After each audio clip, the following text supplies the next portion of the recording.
Movie की starting में हम मिस्टर वैंग को देखते हैं। वो एक ढाबे में खाना खाने के लिए आते हैं। तभी वहाँ पे मिस ली नाम की एक लेडी भी आ जाती है। यहाँ बैठे आवारा लड़के मिस ली को देखते हैं। फिर ये लोग मिस ली के पास आकर उसके साथ जबरदस्ती करने लगते हैं। अपने बचाव में मिस ली चीखने चिल्लाने लगती है।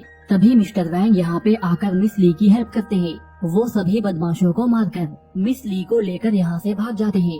भागते हुए ये लोग एक साधु के आश्रम में पहुँच जाते हैं। जैसे ही ये लोग आश्रम के अंदर जाते हैं, उनकी नजर एक छोटे से इंसान पे जाती है। उस इंसान के सामने एक कुत्ता होता है। वो कुत्ता उस आदमी को खाने वाला ही होता है। लेकिन तभी ली और वैंग उस कुत्ते को यहाँ से भगा देते हैं। इसके बाद दोनों उस छोटे इंसान के पास जाते हैं। फिर वो छोटा इंसान इशारों में इनसे कहता है, मुझे वहाँ पे ले चलो। फिर वो कुछ मंत्र पढ़कर बड़ा हो जाता है। ये देखकर ली और वैंग डर जाते हैं। असल में ये छोटा इंसान इस गुफा में रहने वाला साधु होता है। उसे देखकर मिस्टर वैंग अपनी तलवार निकाल लेता है। ये देखकर साधु भी डर जाता है और वो कहता है, मैं कोई शैतान नहीं हूँ, बल्कि मैं एक साधु हूँ और मेरा नाम मोंक है। साधु की बातें सुनकर इन दोनों का डर खत्म हो जाता है। इसके बाद ली नहाने के लिए चली जाती है। ली के जाने के बाद दोनों बैठकर बातें करने लगते हैं। तभी आसमान से अचानक एक बिजली आती है। इस बिजली से साधु को तो चोट लगती है, लेकिन वैंग के चारों ओर एक कवच बन जाता है। ये देखकर साधु हैरान हो जाता है और वो वैंग से पूछता है, तुम्हारा जन्म कब हुआ था? उसकी जन्म तिथि जानने के बाद साधु कुछ हिसाब किताब करता है। इसके बाद वो वैंग से कहता है, तुम्हारा जन्म बहुत ही शुभ घड़ी में हुआ है और इसलिए तुम्हारे पास खास शक्तियाँ हैं। इसके बाद साधु और भी पता लगाने के लिए चला जाता है और वैंग यही आश्रम में घूमने लगता है। घूमते हुए उसकी नजर एक तस्वीर पे जाती है। वो उस तस्वीर को ध्यान से देखने लगता है। तभी हम देखते हैं वो तस्वीर जीवित हो जाती है। तभी वो साधु भी यहाँ पे पहुँच जाता है। इस पर वैंग साधु से कहता है, मुझे ये तस्वीर जीवित दिखाई दे रही है और इसके अंदर बनी लड़कियाँ मुझे छेड़ती हैं। इस पर साधु उससे कहता है, ये नर्क जाने का रास्ता है। इस पर वैंग साधु से कहता है, क्या मैं दोबारा उस लड़की को देख सकता हूँ? पहले तो साधु मना करता है, लेकिन वैंग के बार बार पूछने पे साधु उससे कहता है, तुम इस रास्ते से नर्क जाकर उस लड़की से मिल सकते हो, लेकिन एक बात याद रखना, तुम्हें 24 घंटे से पहले पहले वहाँ से लौटना होगा, वरना तुम हमेशा के लिए वहीं पे फंस जाओगे।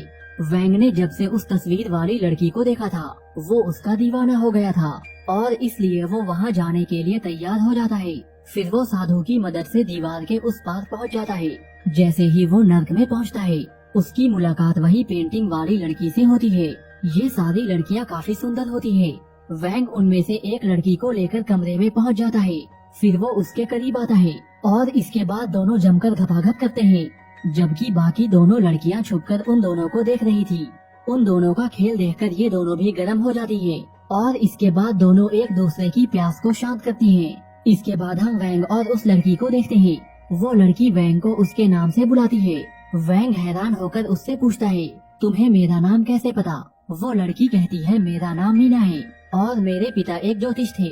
उन्होंने मुझे बताया था कि जब मैं 17 साल की हो जाऊंगी, तब मेरे ऊपर एक बहुत बड़ी मुसीबत आ जाएगी। इसलिए मेरी रक्षा करने के लिए उन्होंने मुझे नर्क में रखा था।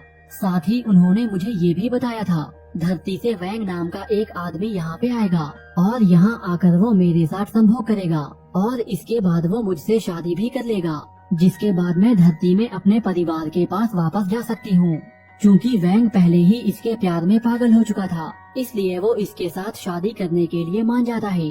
तभी साव नाम की एक लेडी यहाँ पे आती है और वो बाकी लड़कियों से वैंग का ख्याल रखने के लिए कहती है। दूसरी ओर हम ली को देखते हैं। वो साधु से वैंग के बारे में पूछती है। इस पर साधु उसे दीवार के पास लाकर कहता है, वैंग इसके अंदर चला गया है। दूसरी ओर नर्क में साव वैंग के लिए एक शानदार पार्टी रखती है। इस पार्टी में नाच गाने भी हो रहे थे। इसके बाद साव वैंग से शराब पीने के लिए कहती है। ये सुनकर वैंग उस शराब को पीने लगता है। शराब की वजह से वैंग को नशा होने लगता है। तभी पार्टी में एक और आदमी भी पहुंच जाता है और यहाँ आकर वो सभी लड़कियों पे हमला करने लगता है। यहाँ वो लड़कियों पे हमला करके उनके साथ जबरदस्ती करने का ट्राई करता है और जाते हुए वो मीना को अपने साथ ले जाता है। जैसे ही वैंग को होश आता है, वो मीना के बारे में पूछता है। सारी लड़कियाँ वैंग से कहती हैं, मीना को शैतान जुवेल उठाकर ले गया है। ये सुनते ही वैंग को काफी गुस्सा आता है और वो जुवेल को मारने के लिए पहुंच जाता है। इसके बाद दोनों में लड़ाई शुरू हो जाती है और देखते ही देखते वैंग जुवेल को मार देता है। लेकिन तभी जुवेल का हमशक्ल मीना को लेकर यहाँ पे पहुँच जाता है। ये कोई और नहीं बल्कि साव होती है और उसी ने बाकी लड़कियों पे हमला भी किया था और लड़कियों के साथ जबरदस्ती भी की थी ताकि वैंग गुस्से में आकर असली जुवेल को मार दे। असल में जुवेल धरती और नर्क के बीच के रास्ते का पहरेदार था और वो उस रास्ते की रक्षा करता था और उसके रहते साव धरती पे कभी भी नहीं जा सकती थी और इसलिए साव ने ये सारा प्लान बनाया था ताकि जुवेल के मरने के बाद वो आसानी से धरती पे जा सके। इसके बाद साव वैंग को एक काल कोठरी में बंद करवा देती है। इधर ली और साधु वैंग के आने का वेट कर रहे थे। यहाँ पे साधु ली से कहता है अगर वैंग 24 घंटे के अंदर अंदर नहीं आया तो वो हमेशा के लिए वहीं पे फंस जाएगा। ये सुनकर ली वैंग के पास जाने का फैसला करती है और वो साधु से कहती है मैं नर्क में जाना चाहती हूँ। इधर हम मीना को देखते हैं, वो काफी उदास होती है क्योंकि अब उसे वैंग से सच्चा प्यार हो चुका था। वो वैंग को काल कोठरी से बाहर निकालना चाहती है, इसलिए वो काल कोठरी में जाकर वहाँ के पहरेदारों पे हमला कर देती है। फिर वो सभी को मारकर वैंग को यहाँ से लेकर भाग जाती है। जैसे ही ये लोग यहाँ से निकलने वाले होते हैं, साव के आदमी यहाँ आकर इन दोनों को पकड़ लेते हैं। फिर वो लोग इन दोनों को लेकर साव के पास जाते हैं। यहाँ साव वैंग के करीब आती है और अपने मुंह से वैंग पे धुआं छोड़ देती है। धुएं की वजह से वैंग गिर जाता है। इसके बाद साव वैंग के कपड़े खोलकर उसके हथियार की सवारी भी करती है। साव को ऐसा करते हुए देखकर मीना रोने लगती है। साव वैंग के हथियार पे इतना ज्यादा उछलती है कि उसके मुंह से झाग आने लगता है। फिर किसी काम से साव को बाहर जाना होता है। इसी बात का फायदा उठाकर मीना वैंग के पास जाती है और वो वैंग को वापस धरती में भेज देती है। लेकिन जब मीना खुद धरती पे आने वाली थी तभी साव यहाँ पे पहुँच जाती है और वो मीना को मार के बेहोश कर देती है। इधर हम साधु और ली को देखते हैं।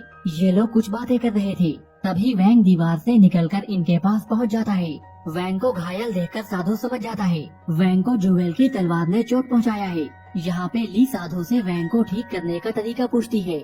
इस पे साधु ली से कहता है अगर कोई कुंवारी लड़की वैंग के साथ अपना सील तुड़वाकर उसके साथ शादी कर लेती है तब वैंग की जान बच जाएगी। वैंग को बचाने के लिए ली उसके साथ अपनी सील तुड़वाने के लिए मान जाती है। फिर साधु जैसा जैसा कहता है ली वैसा ही वैसा करती है और इस तरह से वैंग की जान बच जाती है।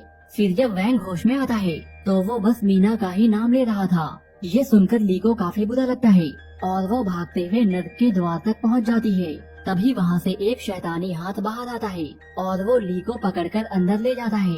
इधर हम नर्क में मीना को देखते हैं। उसे वहाँ पे कोड़े से मार रहे थे क्योंकि उसने वैंग को भागने में उसकी हेल्प की थी। तभी साव के आदमी ली को लेकर यहाँ पे आ जाते हैं। साव उससे पूछती है तुम कौन हो? इस पर ली कहती है मैं वैंग की पत्नी हूँ। ये सुनकर साव ली को अपने कमरे में जाने के लिए कहती है ताकि वो उसके साथ संभोग कर सके। जब वो लोग ली को कमरे में ले जा रहे थे तभी ली यहाँ पे मीना को देखती है। इधर हम साधु और वैंग को देखते हैं। साधु वैंग को ठीक करने का ट्राई कर रहा था। फिर जब वैंग ठीक हो जाता है तो साधु उसे ली के बारे में बताता है कैसे ली ने अपनी सील तुड़वाकर तुम्हारी जान बचाई। फिर वैंग साधु से कहता है मैंने साव के जाल में फंसकर जुवेल को मार दिया है। ये सुनकर साधु चौंक जाता है और वो कहता है तुम्हें ऐसा नहीं करना चाहिए था क्योंकि वो नर्क के द्वार का रक्षक था और वो उसकी रक्षा इसलिए करता था ताकि नर्क की चुड़ैलें धरती पे न आ सके। तभी वैंग ली के बारे में पूछता है क्योंकि उसे कहीं भी ली दिखाई नहीं दे रही थी। इसके बाद ये दोनों ली को ढूंढते हुए नर्क के द्वार तक पहुंच जाते हैं। उन्हें यहाँ पे ली का दुपट्टा मिलता है। दुपट्टा देखकर दोनों सब कुछ समझ जाते हैं। फिर ली को बचाने के लिए वैंग साधु को लेकर नर्क में पहुंच जाता है। यहाँ आने के बाद सबसे पहले ये लोग मीना को छुड़ाते हैं। इसके बाद तीनों मिलकर ली को छुड़ाने का प्लान बनाते हैं। इधर साव ली को अपने कमरे में ले जाकर उसके साथ घपाघप करने की तैयारी कर रही थी। फिर साधु मंत्र पढ़कर छोटा हो जाता है और वो साव के पिछवाड़े से होते हुए उसके पेट में पहुंच जाता है।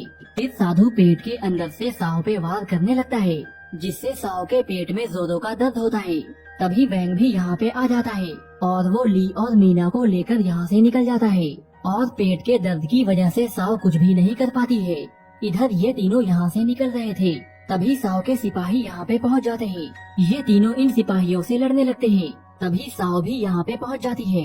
वो अपनी शक्तियों से इन तीनों पे हमला करती है।